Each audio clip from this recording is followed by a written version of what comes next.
প্রিয় দর্শক, আজ আমরা কথা বলবো হিন্দু ছেলের প্রেমের ফাঁদে মুসলিম তরুণী। বর্তমান যুগে আধুনিকতার নামে সামাজিক যোগাযোগ মাধ্যমে এমন কিছু সম্পর্ক তৈরি হয় যাহা পরবর্তীতে ভয়ঙ্কর রূপ ধারণ করে। আপনারা অবশ্য অবগত আছেন যে বাংলাদেশে হিন্দু ছেলেরা প্রেমের ফাঁদে মুসলিম তরুণীদেরকে ভালোবাসার ফাঁদে ফেলে ভালোবাসার নাম দিয়ে অবশেষে তাদেরকে হত্যা করে। সম্প্রতি ভারতে এমন একটা ঘটনা আমাদের নজরে আসছে, যেখানে একজন মুসলিম তরুণীকে গণধর্ষণ করার পর তার যৌনাঙ্গ দিয়ে প্লাস্টিকের পাইপ ঢুকিয়ে তাকে হত্যা করা হয়েছে এবং মাদ্রাসার বিভিন্ন মেয়েদেরকে তারা প্রেমের ফাঁদে ফেলে তাদেরকে পতিতালয়ে বিক্রি করছে। এটা তো শুধু দুই একটা আমাদের নজরে এসেছে, কিন্তু এমনও অহরহর ঘটনা আছে যেগুলো আমাদের নজরে আসে নাই। আপনারা অবশ্যই কম বেশি অবগত আছেন যেগুলো সম্পর্কে। তারা আপনাকে এমনভাবে ধোঁকা দিবে, এমনভাবে আপনাকে প্রতারণার মধ্যে ফেলবে আপনি কখনো কল্পনা করতে পারেননি।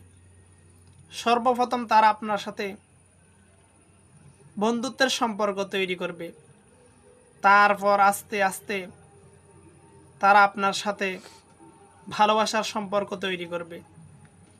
তারা সর্বপ্রথম আপনাকে যেই ধোঁকাটা দিবে, মেয়েদের ইনবক্সে আসার পরে তারা বলবে যে আমি মুসলমান হতে চাই, আমি আপনার ইসলাম সম্পর্কে কিছু জানতে চাই। এটা বলার পর অধিকাংশ মেয়েরা দুর্বল হয়ে যায়, কারণ তারা ভাবে আমার কারণে যদি একজন মুসলমান হয় তাহলে এটা তো আমার জন্য অত্যন্ত গৌরবের বিষয়। অথচ তারা জানেই না এটাই তাদের জীবনের হয়তো শেষ পাদ হতে পারে। এটা শোনার পর মেয়েরা একেবারে দুর্বল হয়ে যায়। এইভাবে এই প্রতারণায় পেলে অবশেষে তাদেরকে পতিতালয়ে বিক্রি করে, অবশেষে তাদেরকে গণধর্ষণ করার পর হত্যা করে। তাহলে চিন্তা করেন, আমি আর আপনি যদি সচেতন না হই, আপনার মেয়ে, আপনার ভাগ্নি, আপনার ভাতিজি, এইভাবে প্রত্যেকটা নারীকে তারা প্রেমের ফাঁদে ফেলে তারা হত্যা করবে, পতিতালয়ে বিক্রি করবে। তাই এখনই আপনি আপনার জায়গা থেকে সতর্ক হন। আপনার আত্মীয় স্বজন যারা আছে তাদেরকে সতর্ক করুন, তাদেরকে জনসচেতনতা, তাদেরকে শিক্ষা দিন, তাদেরকে এই সমস্ত বিষয় সম্পর্কে তাদেরকে বুঝান, তাদের সাথে আলোচনা করুন।